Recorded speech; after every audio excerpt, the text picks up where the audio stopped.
Last year, I started my adventure as a full-time freelance artist.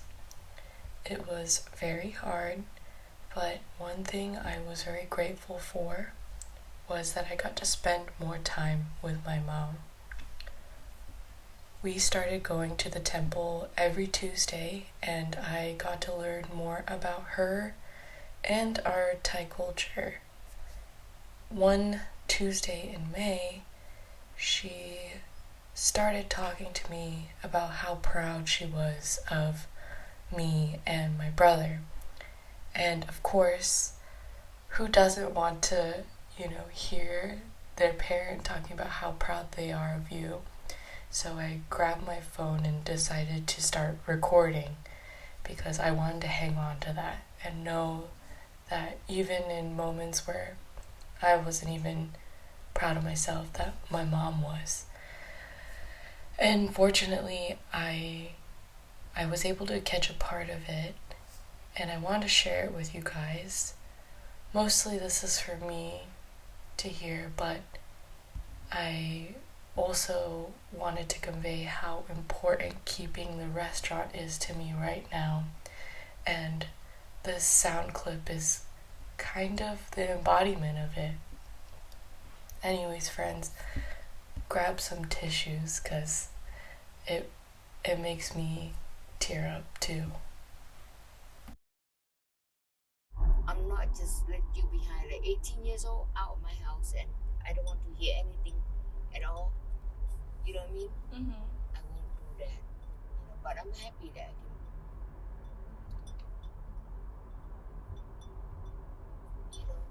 I don't have to help you, but at least you have a ground to stand, you know what I mean? Not just limbo. What do I want to make today, like how am I gonna do today? Even though, like you never ask anything from me. Like make me hesitate like why she have to ask me, Yeah, last night I saw one of my friends got fired from her job, Oh, and I was like, in the end, when things are getting tough now, I was like, will always have art, and I will always have food yeah. to always rely on. But what do you call it? At least we should open cafe. Yeah. Hi friends, it's been a while. Actually, my first ever vlog was exactly a year ago. If you don't know me, I'm Alex Moonsang, graphic designer, illustrator, psychic, and now chef, and also firstborn of Wasu. Hailing from Pattani, Thailand, she gave birth to me and my brother in Florida and opened up the first Thai restaurant in Volusia County. I've been missing her every day. As you can tell, I've been thrown for the biggest loop in my life. I wanted to make this video to continue documenting my journey and reach out for help. I'm picking up where I left off, and there's probably a lot of footage that I just haven't posted yet. So you can pretend like we're hanging out and I'm talking about some deep life stuff. I created a GoFundMe to help cover the upcoming costs, such as lawyer fees, paying for any of my mom's debts, and staying afloat. I'll try to add that link now in the video description and right here in the video. I know some of you might be thinking, but Alex, your mom's debts are supposed to be gone.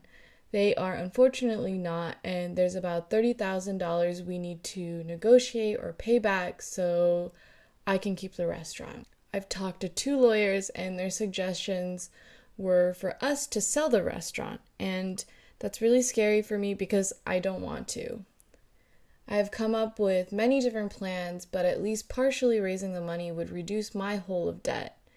You can read all of this and more in the GoFundMe. I thank you for being here from the bottom of my heart because without my brother and all of my loving friends, I don't think I would be here right now. Losing my mom in October has taught me so many things spiritually and has forced me to grow really fast.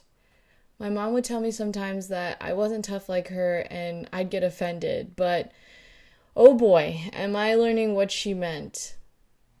I recently published a comic kind of highlighting all the questions and stressors that have entered this period of my life. But my biggest question is this who I am? Some days I feel like a lost child, and some days I pick up Kid Alex and say, let's do this. Each day I feel like I'm raising myself up to meet my destiny. I also like to use the analogy that my grief journey is a dark tunnel, and I search for tiny fragments of light until I reach a big light and start over again. I know I'm trying my best, and I know that everyone can see that. I had a job interview recently, and after expressing my situation to the manager, she said, "How are you here?" And all I could say was, "I'm just here."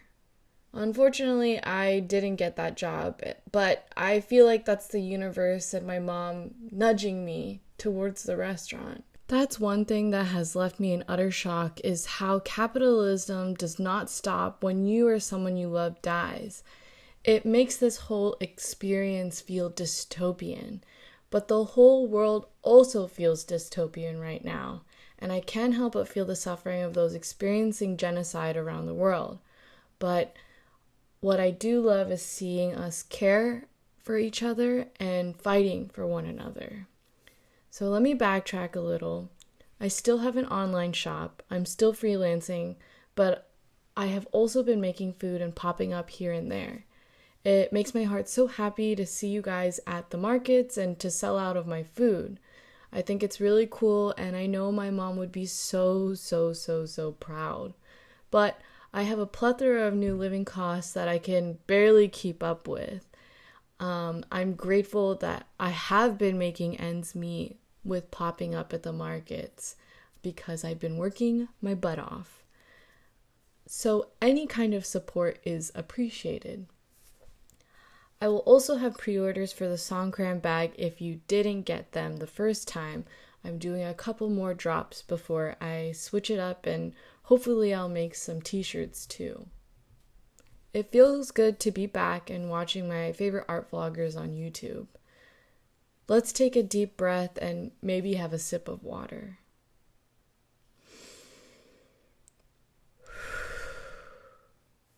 Hopefully this was a short and sweet video. I love you guys. Until next time. P.S.